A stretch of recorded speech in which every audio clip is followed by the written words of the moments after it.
Hello, everyone, and welcome to the LRG official, unofficial, but official LRG Survivor Canberra podcast. I am joined, as always, by my good friend Annabel. Welcome to the show. Hi, CK. Hi, everybody else. The millions, I'm sure. One just appeared, and I'm sure. Look, there's people that listen to it and watch it live, but I'm sure many more listen to it when they're running or at the gym or whatever podcast listening activities they participate in. Thousands. Now, I appreciate there was a different show on last night. Josh O'Brien, who's been desperate to be on this show. And I said I'd let him on, but obviously that wasn't good enough for him. So he's went on and made his own show with the official backing of Safari Suit Dan. And look, that's fine. I haven't watched that. I don't want to be spoiled. I don't want to repeat their content, but equally I have no interest in their content. I don't know about you, Annabelle. Yeah, I would echo the same sentiments. I would say first and foremost, I'm not interested in their content. Closely followed by yes, I would be mortified if anyone accused me of ripping off said content I'm not interested in. So good for you, sweeties. Enjoy yourselves. Wish you the best. Yes. I wish you all the best. More content, the better. More coverage of Australian LRGs is never bad. And look, to be honest, one of the cast members of this season, and I won't say who that was for fear of blowback on them, particularly when they talk about them on their podcast, let me know that they were doing this alternate program and said, look, but it's okay. Both of your shows can exist. Your show is like RHAP, is in our show, and their show is like Talking Tribal. And I think that's a fairly apt assessment. I'm happy with that. We are the RHAP in this world, and I'm happy with that. They're the Canberra Survivor endorsed post-show thing. We are the independent voice. We are not influenced by Dan and Liv and the Safari Suit. Absolutely. And notoriously, the Safari Suit, very pushy. And like any self-respecting journalists, we spent the first 2.5 minutes sledging the competition. So yes, winners. And look, of course, we are not yet joined by our third partner in crime, who might have said something nice about them. So that's why we didn't let him on yet. We'll bring him on now to start talking about the show. Welcome, Max. Hey, guys. Yeah, Hi, Max. Clearly you've kept Your me video is backstage horrible so I as can't ever. say the nice things. Your video is just always bad. I swear my internet doesn't work. Can you hear me now? Yeah, we can hear you, but your me? video is a disaster. I swear, like, that's continue what I was going to say. Every time Max, we do just a spent podcast, 3 minutes sledging the other program, and you come on with this technical disaster. This is embarrassing. I was literally, I was there to protect the other podcast. That's why you kept me backstage. Clearly. You don't want me to say the nice things about them yet. I think your technical position is showing all the nice things that needs to be said about them. It's embarrassing for our program. It looks like amateur hour. Fix your damn internet. Now, that was ouch. It's the portrait mode for me. Oh, I hate the portrait mode too. It's completely It's on my phone. Your phone rotates. It can rotate, right? You can rotate it, and then it goes. Yeah. Oh my god. That's better, actually. Ooh. Wait, it's kind mind of blown. All funny. We had we had four people watching, and now they're back. I was going to say they're left because of your technical. That is actually bad. Okay, so, I'm going to fix this. All right. Is that better? Can I mute you? Can I mute him? I think I probably can. So, first episode of Survivor Canberra on Friday night. First thoughts, what did you guys think? I was pleasantly surprised. I mean, as I noted last time, I really didn't have high expectations for a fan-made version of Survivor, this being my first one I've ever watched. And I thought it was really good. It was very professional. The confessionals were fantastic. I've taken notes of my favorite confessionalists, and I really quite enjoyed it. I enjoyed it so much, I watched it a second time today. That is commitment to this podcast, Annabelle, for someone who's never watched an LRG before in her life, to watch it twice. And it was a long episode. It was about an hour and 10 minutes or so, if I'm right. The second time I watched it on 1.75x, but it still counts. Fair, absolutely. And let's be fair, the challenges could probably be sped through without missing much. Max, what did you think of the episode? I thought it was great. You mentioned the time of the first episode, and I thought it flew by. And that's just credit to the editing, credit to the characters on the show, where you get to see obviously both sides. And by the time like it went to the tribal, you didn't realize you just watched an hour of content, and I thought it was great. I thoroughly enjoyed it. I had those laughs. The footage was great. And for an amateur show in their second season now, you can see the improvements that they've made, and it's just going to keep getting better and better. And I'm sure they'll improve from the mistakes of their previous season and just keep moving forward, which is what we're definitely seeing in the first episode. So kudos to the team. Yeah, look, I would accept that. I'm going to say support that as well. The quality is definitely a huge step up. I think the editing, the production, everything was at an incredibly high level, especially compared to the first season. I'll be honest, I didn't actually finish the first season. It was a little bit too amateur for me, but this has really taken it to the next level. It's really, really impressive. And I think what is the most impressive thing about the show, and this is with no offense to Kyle or Brian from Backyard or from Liz from Melbourne, but I think Dan and Liv are the best hosts in Australian LRGs. I think they do an incredible job hosting challenges, tribal in particular, and bouncing off one another. They're very good hosts. They're very good hosts. Snappy, professional, smooth. I enjoy it. And incredibly well dressed. Oh my gosh, honestly, that safari suit, let me tell you, I'm trying not to rehash my tweets as I'm trying to make Survivor Canberra Twitter happen. But I enjoyed your tweets. I think you can make it happen. If anyone has a Twitter following about Survivor that can turn Survivor Canberra into more viewers, it is your Twitter tweets. I was having hot flushes. It was uncomfortable because Max and I were watching it on date night and getting a little bit excited about another man's safari suit. But look, when you're that well dressed, who can deny me? Okay, so we'll look at the start of the episode and we'll move through. They started with a bit of an introduction to all the players standing there, who they were, what they were about. To me, I actually felt that was like the weakest part of the whole episode. It sort of dragged on a little bit, and I prefer getting to know players through confessionals rather than a tribe mat introduction where people aren't going to be entirely upfront about their personality. But we quickly got into the tribe splits. Sorry, Annabelle? Yeah, I would like us to pause here as we're meeting the contestants, because I had a game for us. Sure. Would you rather? Again, rehashing my Twitter content for the last time. So we heard from Nick, Ma, and Banfield in this first segment, and we got to hear what they were willing to sacrifice. Nick said he would sacrifice his hair, which was obviously a ha-ha moment because he has about the same hair as a circumcised penis. Next, we had Ma, who said she would be happy to sacrifice her skin as she was already experiencing a breakout. And we had Banfield, who said he was happy to sacrifice his spirit by getting it crushed. So, CK Max, what would you be prepared to sacrifice to win an LRG? Your hair, your skin, or your spirit? Well, my hair is on life support as it is, so I have no interest in losing any more of that. I got to hang on to what I've got. And my skin is quite beautiful for a near 40-year-old man. So I think, like I sacrifice in any org that I play, I'll become a soulless husk.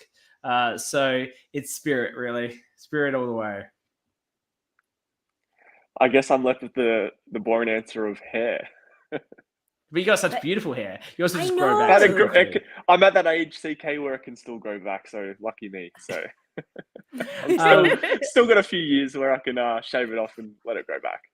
Max is particularly toxic because he has amazing hair, even better skin, and a constantly perky spirit. So I feel like you had the most to lose out of all of us. I feel like it was a lose-lose, whatever I was going to say in that question. So, All right, you can continue with the discussion, so, CK. They split from the tribes right away, and they came up with this Love Rocks twist, which I don't like. Who knows what the advantage will be? I don't think it's sort of like a funnish game of musical chairs. I don't think it's actually there though to be entertaining for the viewers, because it isn't. I think what it's there for is to get the tribe immediately splitting apart, breaking apart, and interacting with different members of the tribe.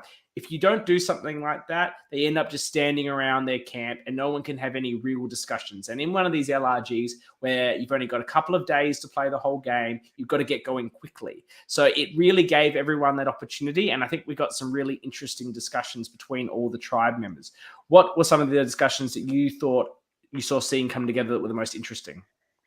But I first would like to disagree that it's not going to manifest in interesting gameplay for the viewers. See, this is where you show you're into the Love Rocks? You like the Love Rocks? Watch the next time on, clearly, CK. Love Rocks could do with a bit of a rebranding and perhaps a punchier explanation of the rules. It could also be not hidden like absurdly well. Yes, that might also help. But what you will see with the Love Rocks is that one person finds the Love Rocks and then they have the power to choose who they put those rocks on. So it's actually going to turn out a little bit like one of those, what's that one? I've got long COVID, guys. My brain's not working. With the risky questions or whatever. You're going to have to identify the people that you like, or perhaps be strategic and try and give it to the people you don't like, with hoping the people you do like don't take that the wrong way and think you don't like them when you actually do. It's one of those tough decisions. I didn't see that. That has changed my mind. That is a more interesting dynamic, and will continue onto the game to continue to be more interesting, because you're having to reveal who you like, or play that strategic move about playing it down and take the risk. Yes. Okay, that is very interesting. Okay, but we had a lot of groups coming together. I feel purple were a lot more interesting in this context. I don't know if they just gave us a lot more of that because they ultimately didn't go to tribal council, as was predicted by yours truly. Thank you very much. Even though it was a much closer challenge than I would have called. And so they didn't go to tribal council. So there's a lot of time on the purple dynamics. And we've got a situation where I think Nick, Ma, and Sophie are very much in the middle. And then Grace is running around like a crazy person, which I think you predicted, Annabelle. Is that right? I did. That is exactly what I predicted. Completely losing whatever plan she had to fit in, and just running off on her own, completely disassociating herself with her mind and her tribe. And then we also had Malcolm and Joanna. So Malcolm and Joanna. So we've got Ma, Nick, Sophie, which are a type 3. And Ma, who is leading or being given most of the confessionals explaining the strategy, she's the person who says that they're in the middle. So we didn't actually hear confirmation from any of the others that that's how the others feel. But in her opinion, those 3 are in the middle. But I would say though, on the edit, Grace is off on her own. It looks to be true. And if you've got 3, and then you've got 2 on either side. So 3 is likely the middle when you've got that structure. I agree, but I'm just clarifying. Yeah. And we got introduced to the Pink Ribbon Alliance as well, which was the 3 that you said. So it was Ma, Nick, Sophie, and Michael. Yes. What was the Pink Ribbon concept? Oh, I think Ma was holding a pink ribbon, or one of them was holding. Maybe they found one on the ground. Like you know that it's like a marker. I think marker they put in the trees. Okay. And they're just... Yes. So we then have Mal and Joe, who seem to be a little bit more on the outs, particularly Joe. So Ma did not gel well with Joe. She felt like Joanna really disliked her, perhaps. Was that the one that Ma tried to have some sort of like, hey, let's work together sort of discussion? Yes. And she just blew her off. So no. Absolutely. So there's them, and then there's Michael and Banfield, who seem to be vibing much better with Ma. So I think if Ma is one of the main decision makers in that trio, I suspect she's going to be pushing harder for Michael and Banfield, and I can't see Nick or Sophie pushing too hard against that. Banfield's very into his jumper with like his witty stick figures. If you wanted on a Survivor LRG and someone had some sort of dad joke attempt at a jumper about having your back as a stick figure, is that a pro or a con when you're looking at an alliance member? Do you think this is something you want to work with or not? It's a good conversation starter, and I feel like Banfield probably wanted to use that to his advantage. It's like, do you like my shirt? Are we going to keep I don't calling know, I him feel like it's Banfield? What do you think that's his Banfield name. shortens his name to? But, you know, it's Australia. Everyone shortens Ban. Ban? Bano. Yeah, sorry, it's Bamo. Bamo. Yeah, actually, Bamo it is. Okay, Bamo, continue. Look, you know, I have a couple of fears. My number one is I want to be on the Hot People Alliance. Nothing to me would be worse than going on one of these and ending up with the Fuggos. So really, are you about to call out half of this tribe as the Fuggos? As you just I'm absolutely not. You're asking me, would I bond with a guy who was wearing a t-shirt, a funny t-shirt? And I'm saying fair. It depends whether or not he was hot. If he was hot and wearing an amusing or unamusing t-shirt, I'd be like, okay, I don't care about your personality. We need to stick together as the hotties. Mm-hmm. And then the second piece... What if the t-shirt was a picture of a hottie and the person's not hot? What happens That's there? an immediate red flag. Immediate red flag. They're going out first in my book. Okay. But you know... hotness isn't just the way you look. You know, like Banfield gives off that like nervous game player energy that you love and find hot in like Nick Adenza and like Stephen Fishback. Like, do you find that energy hot or do you find the face hot? What is the difference here? Is it the whole persona? No, it's the face hot. You'll notice that they look almost identical. I have a type. It's not their energy. It's purely shallow. Okay. So Banfield's perhaps too blonde. Yes. And so, okay, so those are the makeups, and we never get to see how this unfolded because obviously they were successful. I think a lot of us predicted there was perhaps a lot of strong players in this Purple Tribe.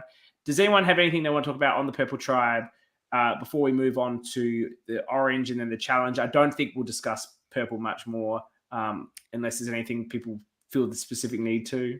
No, I mean, really... Other than Michael when he goes to the ultimate sacrifice. Of course. I think all I wanted to say, Mars' hair flick and the intro credits gives me life. And I thought she had really excellent confessionals. And Michael was the other call out. Yeah. Michael and Ma were standout confessionalists. You could tell this came naturally to them. So that's really all I wanted to shout out there. And look, as we mentioned on our cast assessment, Ma played on Melbourne Survivor Playing with Fire before this season. And so I do think not only is it an advantage in terms of strategy and gameplay to have played before, but I think just in terms of speaking to the camera and how you want to present yourself, I'm sure Ma was very good on that in Melbourne as well. And maybe one day we'll see that. Working in video editing like she does. She knows what makes the camera pop. So she's giving that to us. Absolutely. Danny Melvold said she thought the hair flick was iconic, and we all agree. So we move on to let's do the challenge, and then let's do the challenge. Let's then talk about the ultimate sacrifice, and then we'll just generally talk about Orange. Okay, are you going to talk just before that? I'm not sure if you guys noticed in one of the Orange clips where they're just talking, and then Joseph pulled out his phone. Did you? Did you guys catch that? Or is it just me? I'm not sure. I was trying to think, was there a reason why? Like, it's almost like you flick it out of his pocket. I'll have to look back and see. He just flicks it out of his pocket, checks the time or whatever, and then puts it back in. I'm not sure if it was... I don't know. Honestly, it's the Coke bottle in Game of Thrones all over again. Gaff exposed, Max. Like, I'm not trying to expose anything. I just wonder if there's a reason behind it or just a complete miss on... I did not spot that. There's a reason he needed it, but I've impressed you did such a detailed rewatch, Max. Oh, of course. I might not get the landscape right and the internet, but But how it's much of in easy the to shot watch. was this phone? What was he doing with this phone? This is very mysterious. Oh, Look, I'll have to find it. We'll get the clip, run it next week. but we should know we've been on one of these. We also helped organize one of these, and some people are just really shit at checking people's bags. Like, So maybe you know, they did check his bags, Oh, but he just had the Sophie phone in has the pocket. background. and Sophie looks fantastic in this like profile photo. This is a very Yeah. professional shot.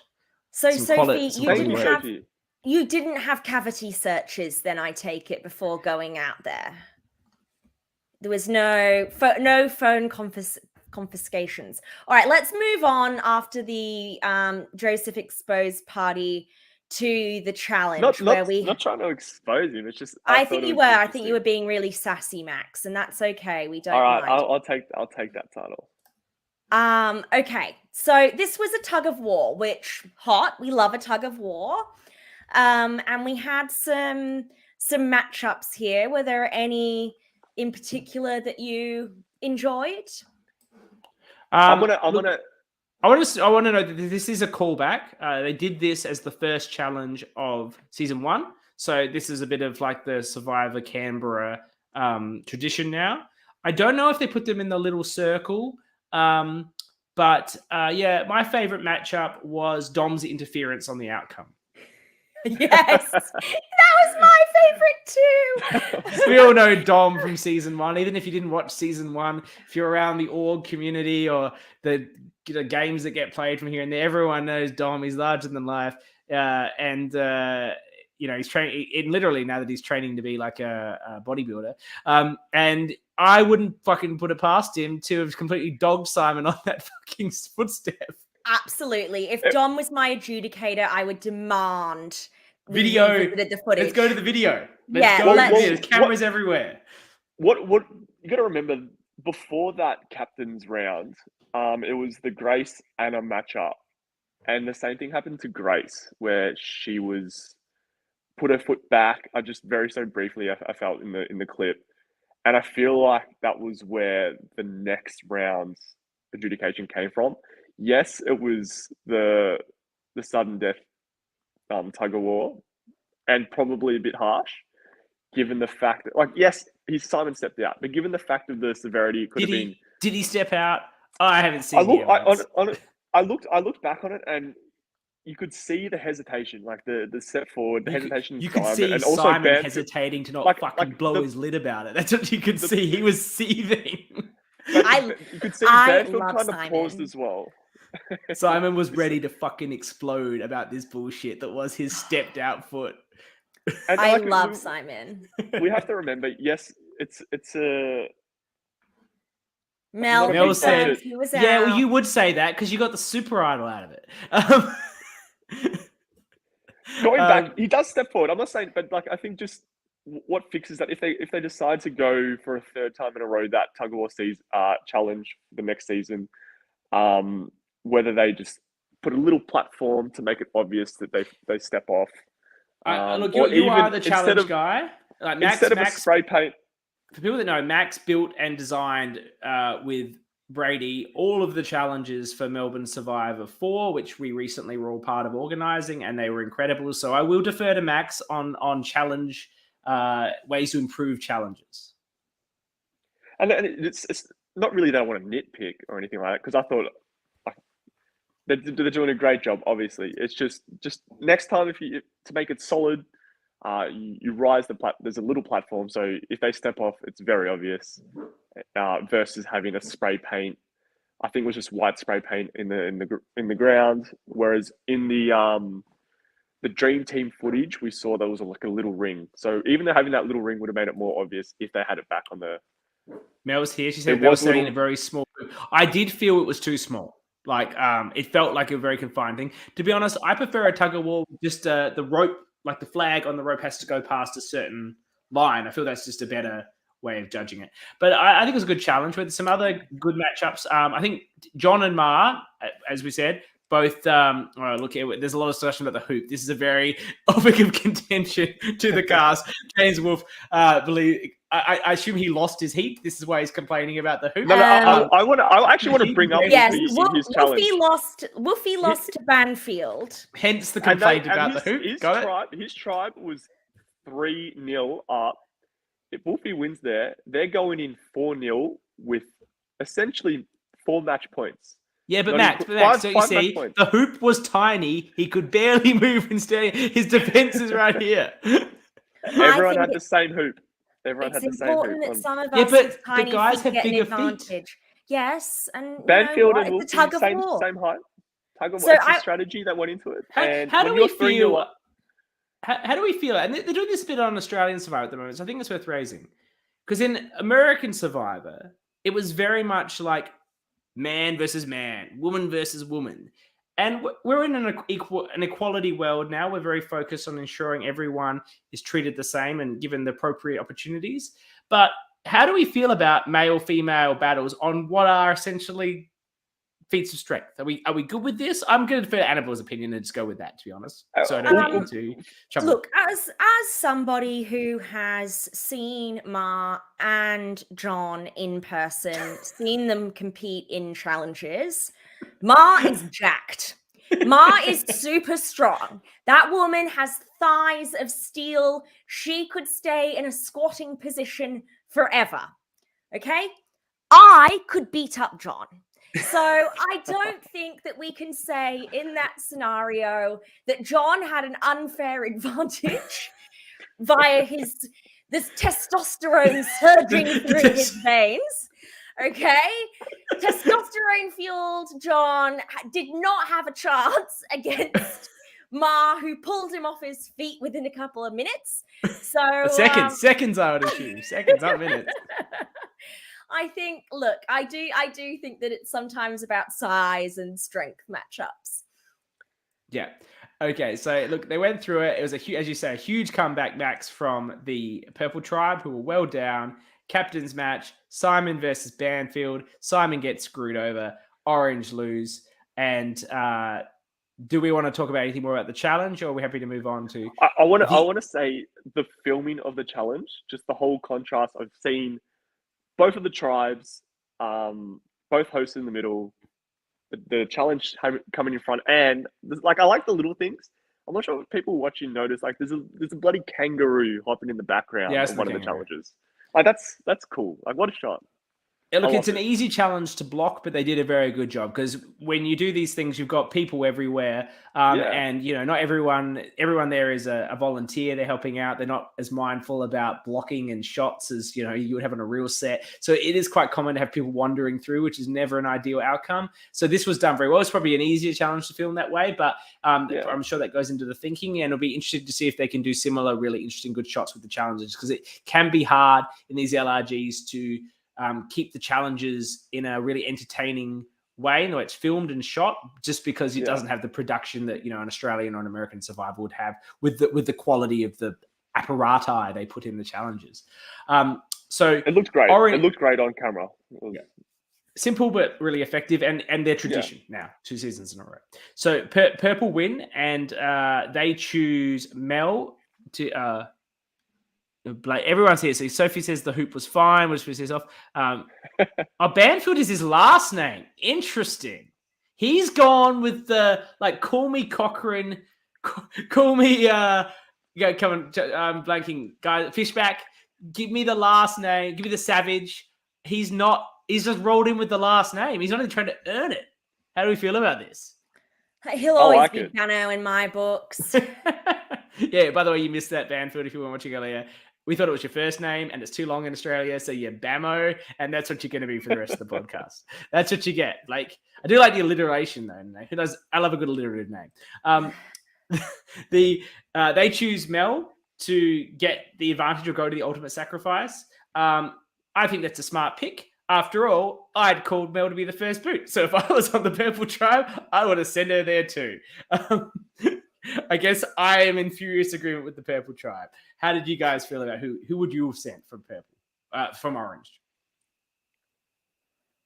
I mean, look, it's much of a muchness, isn't it? It's a take your pick this early in the game. Like it's a matter of someone would have probably called out a name or called out, oh, how about her?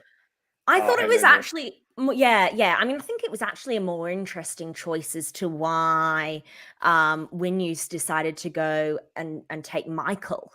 Well, was that Mel's decision? I can't recall, or was it the Orange?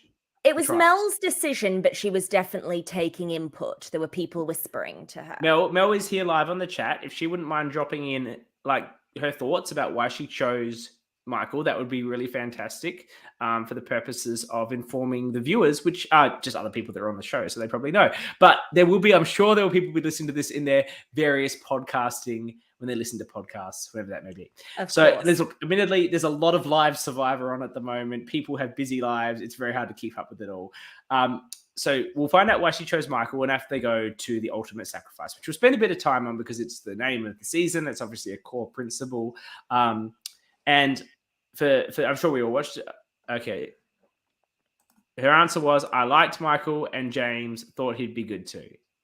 Yeah, like that's simple like as that. That's just not an answer. Anyway, she's playing it cool.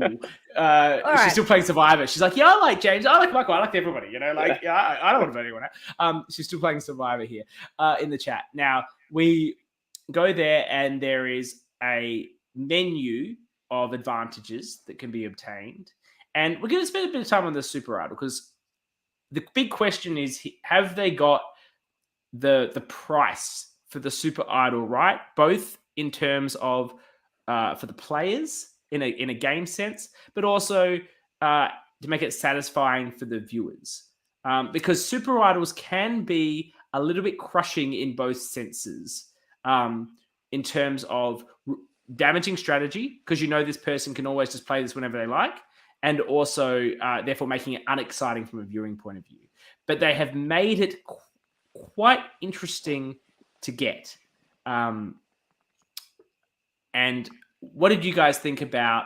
We'll go back to the general concept, but what did you guys think about what you had to give up, which is that you received 3 votes at 2 tribal councils in a row to make sure to take that Super Idol. So I guess the concept here, in short, is if you got copping the votes that first tribal, you probably had to play the Super Idol and you lost it. Then you're copping votes the next one. So then, you're exposed.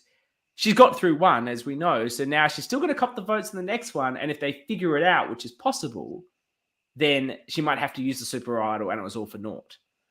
But if she can get through 2 like that, she's got a Super Idol, which is just a huge advantage in any Survivor game. I feel maybe it's a little bit not enough, but I'd be interested in your views. I kind of feel a little bit like it's not enough because essentially, because you have the Super Idol, you are immune. So you only have to survive 1 tribal council with extra votes, right?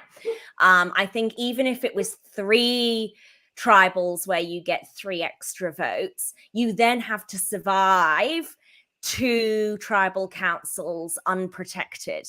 And I think because you have the Super Idol, Mel's now in a position where Mel is immune, right? Like for the net.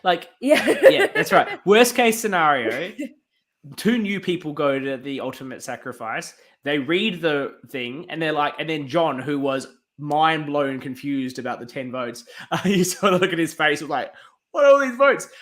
They will go, oh, that's why she got the extra votes. Now, I don't know if they'll know that it was Super Idol for extra votes, but I think they'll know the Super Idol is gone because you can't pick it up anymore. So, or they'd assume that she's got the Super Idol, and now they're going to pile on Mel. So if she can socially, though, navigate her way out of a pylon in the second vote, that's actually maybe worth giving her a Super Idol, because everyone else should pile on her and she plays it and then, no home done. Except that with the split, I guess, and you still got the time to split because she's going to get 3 automatic votes. So you can easily split, pile on her, and then her idol's gone. And, oh, hey, Mel, let's all be friends again because you lost your Super Idol. So it's sort of easy for them to figure it out and navigate around it. So, and for her, it's not actually that big of a deal if she loses at that point. So she's now pretty like, what does it matter? But if she could actually get through with social or strategy once they sort of know what's going on, that would be incredible. And I guess the way she does that is loses the immunity again and gets sent to the ultimate sacrifice for a second time. And then she's golden. And this, we're not watching Cook Islands where you have a bunch of hot dummies on an island who don't know what they're doing. Most of these people are very intense super fans and are probably capable of working out a super idol strategy. I mean, I think this is more, I was more interested in the decision. And maybe this is because Mel is so likable and, everybody on the tribe basically universally liked Mel, that she's just not someone who has strong first boot energy.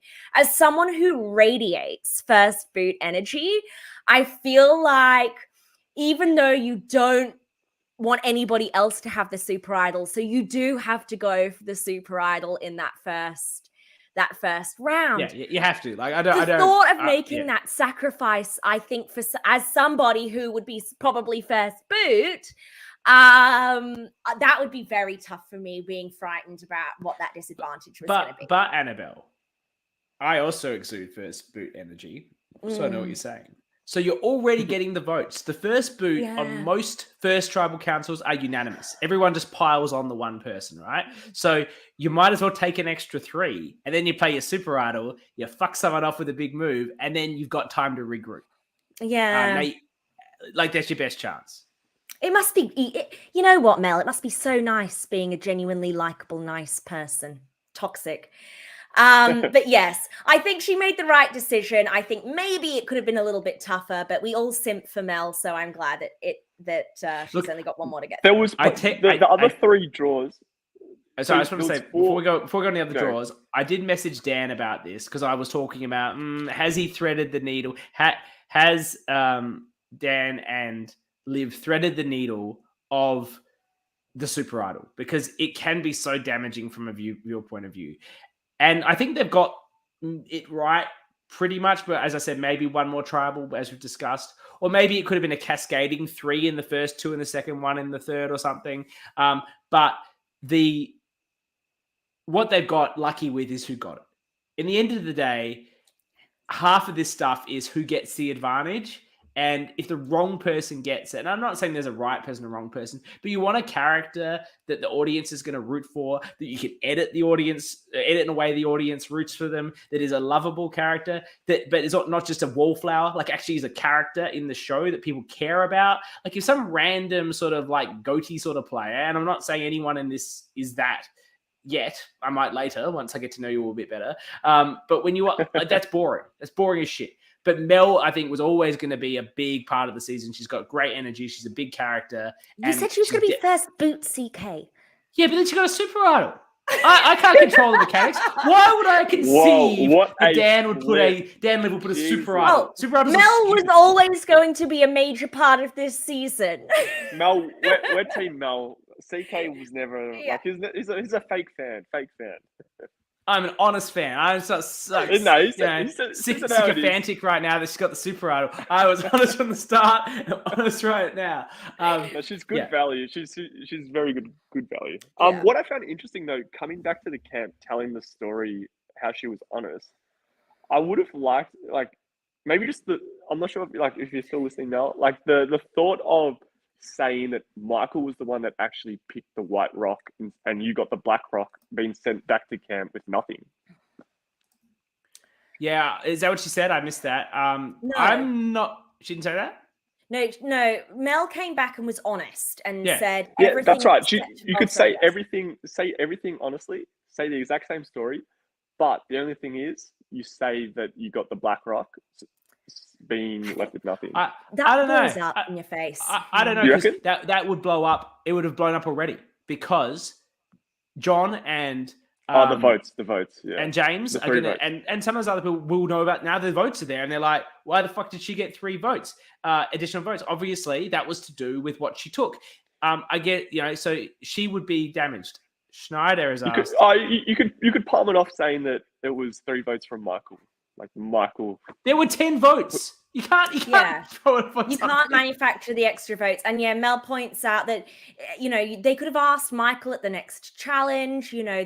I think it gets blown up in your face too easily. I thought it was interesting that Mel chose to not say anything or lie about what she got.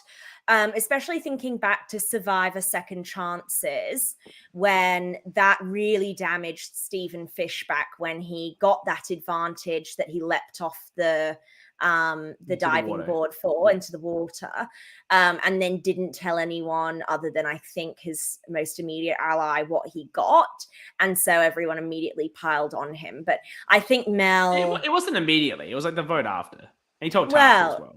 Yeah.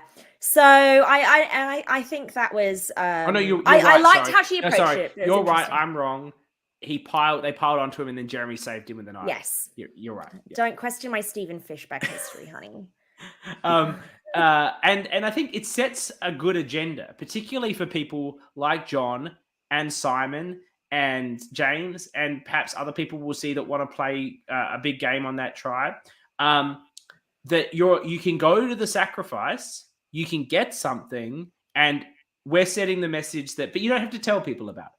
Like, you can be honest about that you got the right rock, and then I'm going to be secret about my advantage. And once you set that's how we're all going to play this, the particularly the strategic people in the tribe will go, yeah, I like that. I like that I can go there, and I'm not obliged to tell everyone what I got. And you know what? Someone like Mel can pull that off. You couldn't. I couldn't. It fits her character. But Mel could pull that off. Yeah. Schneider's sort of agreeing with you, but he didn't use. He used the seal of vote wrong, but Annabelle was saying getting the seal of vote is what made him a target. But before that, he wasn't one. Yes. All right. Well, we haven't talked about Winyu yet, and the different characters and what we thought about them and the alliances going on there. So, can I just circle back before we get to that quickly? Mel mentioned she chose the right draw as the best of the 4 options. I think the remaining options were a normal idol, an idol that expires after a period of time, a stealer vote, an extra vote. No. Sorry. What was posted in the Survivor Canberra chat was what we didn't see. The 3 other. These were the punishments. We haven't seen the punishments. Yeah. What are the other punishments? On the top of my head, I don't have it in front of me. Hang on. Sorry, maybe I've misunderstood the mechanics. Yes. I thought there was a punishment associated with each particular advantage. No, it was randomized. No. Stop. You're all wrong. You clearly didn't watch this twice. No. So there are specific disadvantages associated with each level of advantage. But for each of those, there's a choice of 4. So that's right. That's random. Yes. It's hidden.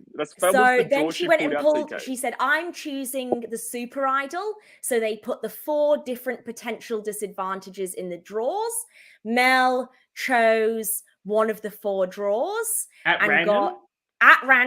It's just a draw. It's just a cupboard. It's a cupboard with 4 drawers. So Mel's now revealing to us what the other 3 options were, which were not good.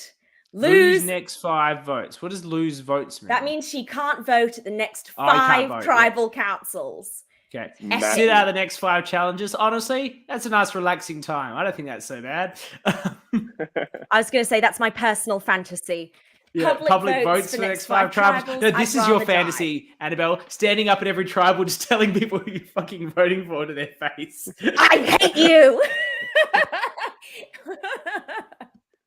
Schneider, so what do you think of those other 3, CK? I feel like Schneider's watching us without having watched the episode, which I think is pretty special. Yeah, but I think you should watch the episode, and it might help you a bit because this is like, Australian LRG Survivor where everything is as complex as possible. It's like an org in real life. That's why it's Survivor Canberra on YouTube. Yeah, check it out. And okay, so we've done I think I like that. Look, kudos to Mel. Fantastic outcome. I'm glad she got the super idol. I hope it's made entertaining. The thing is, people will know she have it. They know she's got it early. So there's always going to be strategies about how do we get rid of this bloody thing when splitting is possible, which is probably what the smart people will do. And it'll be good to watch these like supposed super fans, smart strategy people work their way around this and see how they can do it. Because you don't want Mel at the end. I think Mel is so loved, including by myself, that she will win if she works. Now. All right. To the orange relationships and up to the vote. The key relationships that what were the key relationships that you've identified there? Annabelle, you got your notes? I have them all written down, thank you. Okay. So I just first of all like to go through just some of the key characters here. So we have Haley, who is going in with a listen to everyone and validate their opinions strategy. She seems to be universally liked by everyone and doing a really great job of balancing being outgoing without alienating the shy people, which is something that James is not pulling off as well. Anna, very sus on James. And Simon is also another CK Annabelle type in coming on a little bit strong and alienating tribe members. Can I just say, do you remember Simon? I said he was like Lee or he was like a Terry Deeds. I'm wrong. He's Matt Rogers. He's just Matt Rogers out there, just like trying to like just force alliance down people's throats. Simon is a zaddy. I love Simon. He's probably deeply problematic, but I'm obsessed with Simon. Continuing to go through these individuals, we've got John. So John is the voice of the quiet people.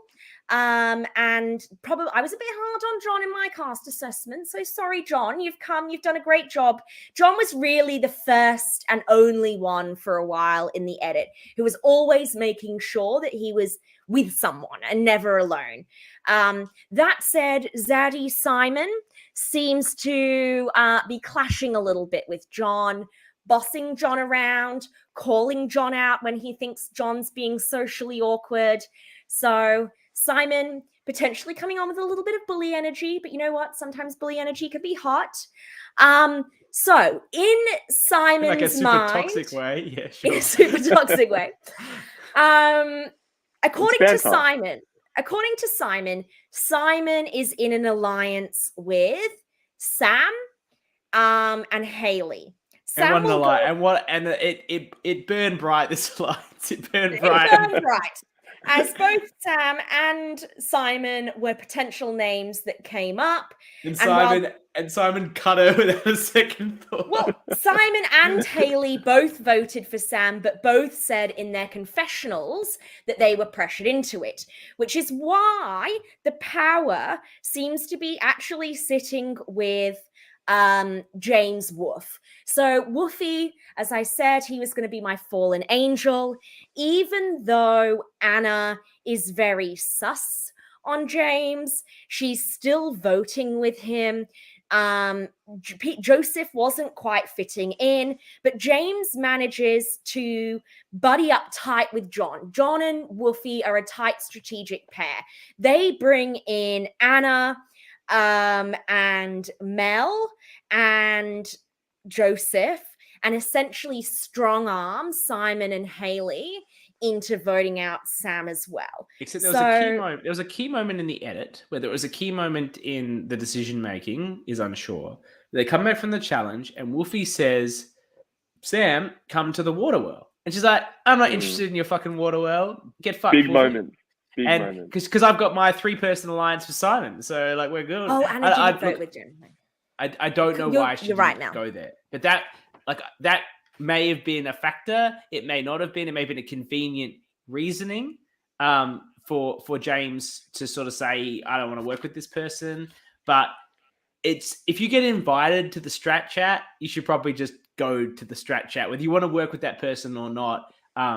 You need to find out what's going on, and you're actually invited. You're not like just trying to sneak in and go, "Hey, what's going on here?" That was, I think, her only mistake, really, because they needed to find a target. And as you said, being exactly. corrected. Yes, Anna did vote for Mel. I did have that in my other notes. I can't remember who was the other person. Was it Grace? Who's the other? There's another woman. There's a woman Bethany? I'm missing. No, I don't think Beth is not on this season. Why is she saying Anna voted me? I don't know who this Bethany is. Oh, No, Mel. Anna voted Mel. So, I thought she was saying Anna voted me. I'm like, who are you? So You're not on Anna this put a show. vote on Mel, and Anna put her. No, sorry. Sam put her vote on Joseph, and then everybody else voted out Sam. So I think somehow. So who's the five we then? got it, Bethany. Thanks. Mel. Oh my God, Mel. Yeah, but it's Mel, James, John. Oh, and then the three of them strong-armed the other two. I know. Yeah. Sorry. I'm sorry, Beth. I must be very frustrating. It's my COVID brain. Yeah. So, and you saw them strong-arming. They're strong-arming Simon on the walk to tribal council. Yes. And he's like, yeah, I guess we have to cut you, Sam. Sorry. And to be honest, I wouldn't have thought that Simon's strategy was just wandering up to the two younger girls and saying, hey, this should be an alliance. Let's do it. Like older guys, young girls, let's do it. No one expected, blah, blah, blah. And he walks off again in an erratic way. And they're like, yeah, we're with him. Like, and apparently they were. But he spoken like a even straight man, Mel. Spoken like a straight man.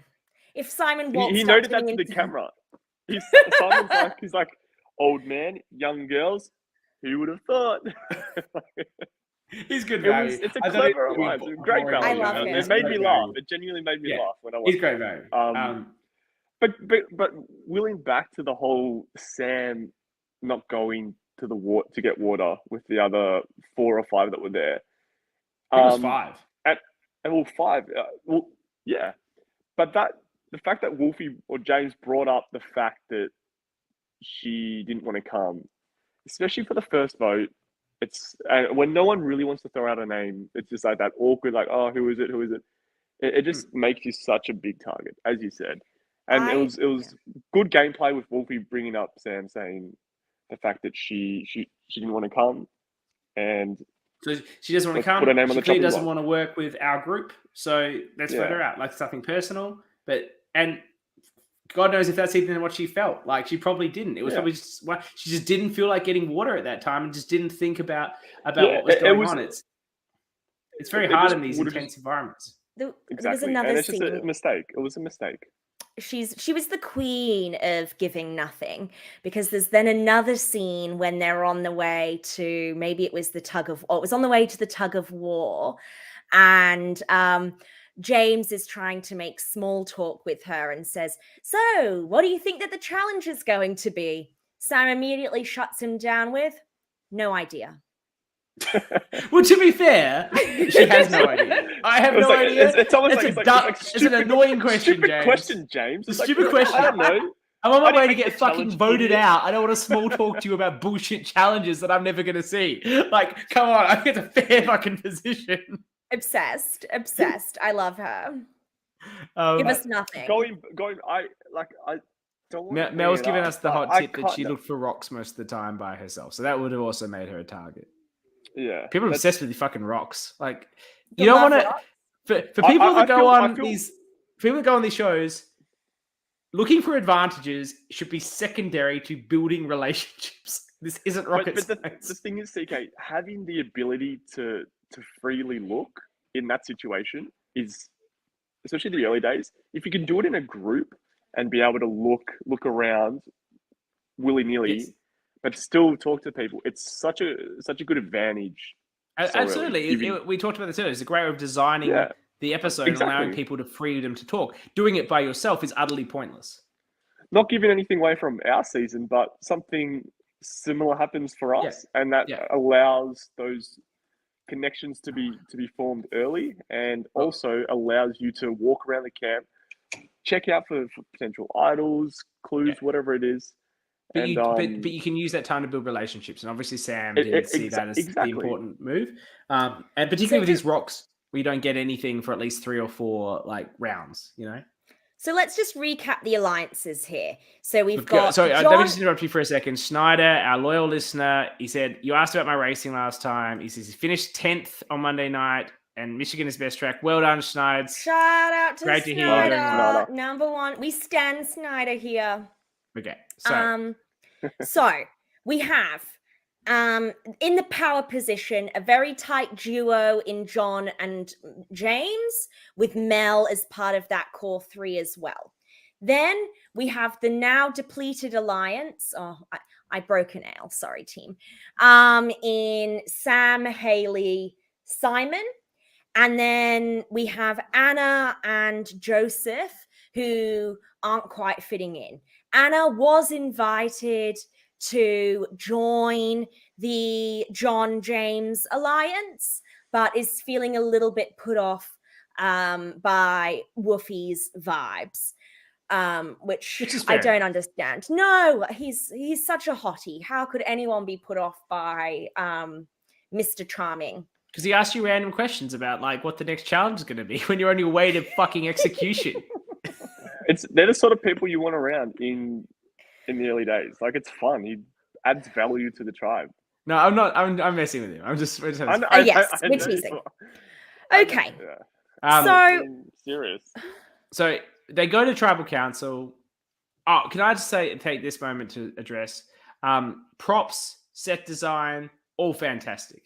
And amazing. I didn't catch the person's name, but they've got a really lengthy credits. I feel like, everyone does the credits for the LRG, but I feel like this credits was the most sort of, Backyard are pretty good actually too as well, but the most acknowledging of like the contributors, which everyone's a volunteers. So it's great for those people that have volunteered on the season to see their name there, to have their efforts recognized. And someone was credited for art and props. And I really think we should credit someone on Uncharted Waters with art and props, just for everyone who's watching. Carleen.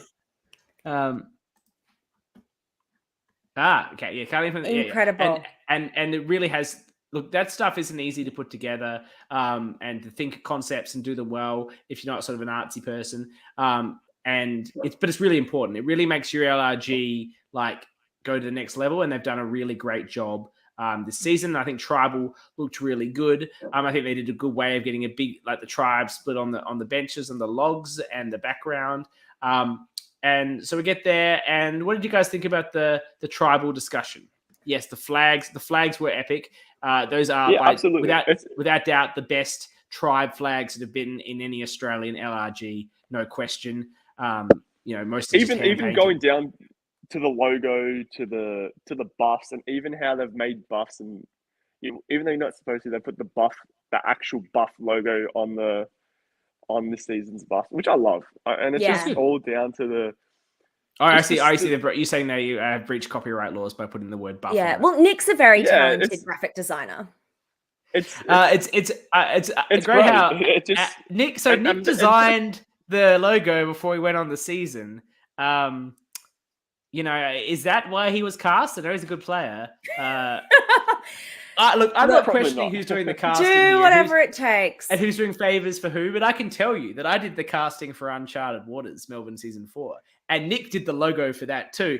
And it's fucking amazing. Yet I still didn't cast him. So take that, Nick. Actually, I'll tell you, I haven't shouted out some of my favorite confessionalists. So I thought James is bringing amazing value. He's done some really great confessionals.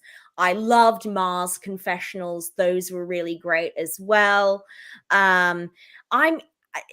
Anna's getting a lot of confessionals, and I quite like, even though then perhaps is Anna with the Space Jam hat? Yeah. That you said was adorable. She is adorable. She is adorable, and bringing a kind of refreshing insight to it, even if it's not, really telling us what's going on. And I'm really enjoying Haley too. So I did want to make note of that. Haley's great. Yeah, Haley's got that org experience that she's bringing to this in a very strong way. So tribal, there wasn't a lot of spice. The people were giving us nothing. But that said, Queen of giving us nothing did finally give us something. And that was when Sam said that no one had really been pulling her aside during the day for strat chat, but unbothered, hydrated, staying in her lane. No, she's not concerned about it being her. Love that for her. Confidence. My favorite part of the tribal, and I was looking out for this, and I maybe they all reacted like this, but I was particularly looking at John because I can just imagine his head trying to turn over the mechanics of why there were 11 fucking votes. It was just like, what is going on? Like the look at his face, and James, I think a little bit, but I was really focused on John. That was my favorite part of the tribal. That was great. And I They should have thought zoomed in. we got some good insights from the voting confessional. So when Mel is voting correctly for Sam, but Mel is not confident she's voting correctly. She thinks there might be votes going on her because she only got a little bit time back at camp, which again reaffirms to me that it's Woofy and John that are the tight duo, with Mel in as the third. We have Sam, who's voting for Joseph and says she's just doing as she's told.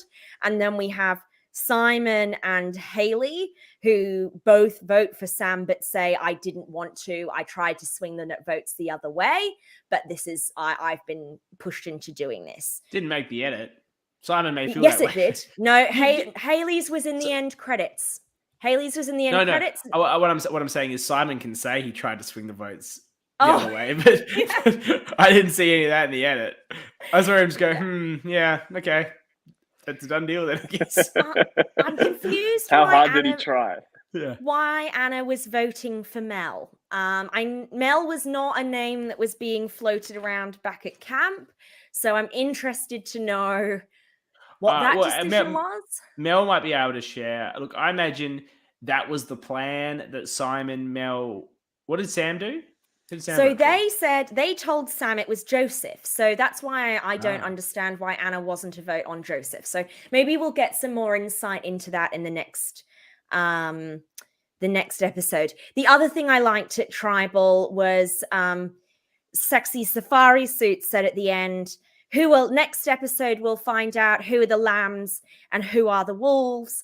And I felt like this was a real missed opportunity for James Wolfe to do an incredibly cringy howl. You're spot on. And if he was on Australian Survivor, they would have yelled cut and then said, James, you need to do a howl or you're off the show. Just like they made Geordie do that horrible Joker dance down the fucking stairs. Yes. And I 100% would have, if I was there, paused production and made him do it too. I on production of Melbourne season 4, I certainly asked someone to do something in a confessional that I thought would be good for TV. They had done it organically in their application video, but nonetheless, I asked them to do it again. So you can be a little bit get the value, and for a howl that doesn't interfere with anything, it's just good TV. I would have asked for it too. It looks like they still don't know. Look, Sophie has said, "Do you know why Amy voted for you, Mel?" It looks like they've never really discussed this. Okay. Let's just accept it as it was. Okay. Well, another shout out. I think one more shout out though. Sure. This one's to me for correctly guessing the first boot. Well done. What was your reasoning? Sorry. I think my reasoning was, as Sam said in her pre-game interview, was that the social aspect is going to be her. She's going to struggle with that, and as what we saw play out, it did, especially with the key moment, which, as the viewer saw, with her not going to fill up her water bottle, led to her downfall. Unfortunately, not that I'm happy guessing the first boot, but you are. I'll take it. I'm competitive. And look, it's so hard being the first boot. We had to call someone, and look, I understand she doesn't want to do any of the media with us or with the other show. The Josh O'Brien show, we're the dark side, the nice happy show. She didn't want to do the nice happy show or the dark show, and that's understandable. It's really hard. It's really hard to go on these things and do the first boot. Not that it's ever happened to me or anything, but I can empathize. I can empathize with how that felt. And hopefully though, next week we will be able to get whoever is booted on the show. And if it's someone like John, we can really go to town on him for some for getting voted second. You know what? On a more positive note, I tell you what, I'm feeling good about my winner pick. Michael was Mr. Charisma. It's Nick. It's Nick. He designed the logo. All coming up, Nick.